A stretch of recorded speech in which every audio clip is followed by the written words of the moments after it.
శరన్నవరాత్రి ఉత్సవాల సందర్భంగా పర్యావరణ హితంగా విగ్రహాన్ని తయారు చేసి అక్కా తమ్ముడు ఆదర్శంగా నిలిచారు.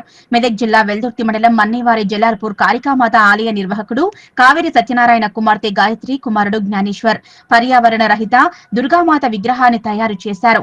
పర్యావరణ హితం విగ్రహాన్ని తయారు చేస్తామనే సంకల్పంతో అక్కా తమ్ముడు వారం రోజుల్లో విగ్రహాన్ని సిద్ధం చేశారు. ప్లాస్టర్ ఆఫ్ ప్యారిస్ వాడకం వల్ల పర్యావరణం దెబ్బతింటుందని గ్రహించిన అక్కా తమ్ముళ్లు గోవుమూత్రం, పేడ, పాలు, పుట్టమట్టి, చెరువు మట్టి, ఎండుగడ్డి, వాటర్ కలర్లు, కర్రలపై ఎండుగడ్డిని దుర్గామాత రూపంలో చుట్టి మట్టిలో పంచతం, పాలు, పేడ కలిపిన మిశ్రమంతో అచ్చుపోశారు. ఆవు పేడ వాడటం వల్ల ఎలాంటి పగుళ్లు రాలేదని తెలిపారు.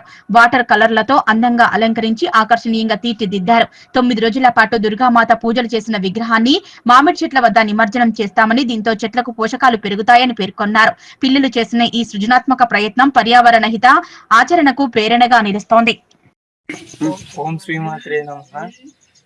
6 ఫీట్ల అమ్మవారి విగ్రహాన్ని ఆవు పేడ, గోమూత్రం, పంచామృతాలు కలిపి ఇక్కడే పర్యావరణాన్ని కాపాడడానికి తయారు చేయడం జరిగింది.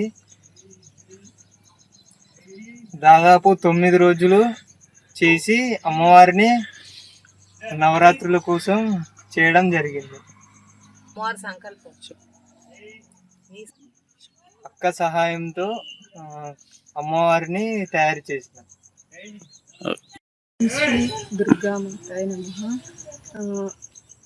ఆవు పుట్టమట్టి తీసుకొచ్చి మట్టితో అమ్మవారి రూపం చేసి దానికి మట్టి తీసి ఆవు పేడ, గోమూత్రము, పంచామృతాలు కలిపి అమ్మవారిని చేయడం జరిగింది.